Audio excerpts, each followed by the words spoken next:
السلام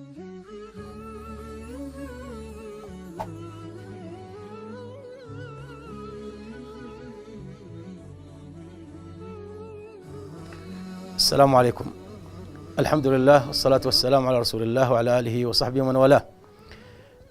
الإنسان في هذه الحياة وفي مدرسة يتعلم منها ويتربى فيها، وخاصة في مثل هذا الشهر الذي اختاره الله عز وجل واصطفاه، شهر رمضان المبارك الذي هو مدرسة للمسلم يتعلم فيها ويتربى فيها. علمني رمضان أن الإنسان باستطاعته أن يغير من عاداته، كما اعتذرنا بأن العادات طغت علينا، لكن رمضان علمنا أن بإمكاننا أن نغير من عاداتنا. علمنا رمضان أن الإنسان يستطيع أن يصبر على ما كان يظنه في غيره من المعجزات أن يصبر عليه، لكن في رمضان تعلمنا أن نستطيع أن نصبر حتى على ما كنا نتوقع أنه من الصعب الصبر عليه.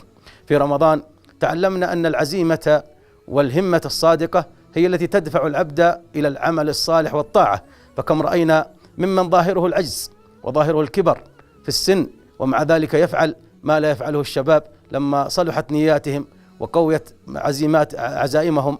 فهذا مما تعلمناه في هذا الشهر الفضيل. في رمضان تعلمنا أن بإمكاننا أن نستقطع من أوقاتنا لنجلس مع كتاب ربنا ولنستزيد من الأعمال الصالحات التي كنا نعتذر في غير رمضان بأنه لا وقت لنا لأن نفعل منها، ومع ذلك وجدنا في هذا الشهر الفرصة ووجدنا الأوقات السانحة لأن نفعل ما فعلنا من الطاعات والأعمال الصالحات. علمنا رمضان أن الطاعة لها لذة، وأن الطاعة لها طعم، وأن لها حلاوة، فطالما ابتعدنا عن الطاعات فضاقت صدورنا، بينما وجدنا الفرح والسرور والاستبشار والسعادة في جلوسنا مع الطاعات والإكثار من الأعمال الصالحات.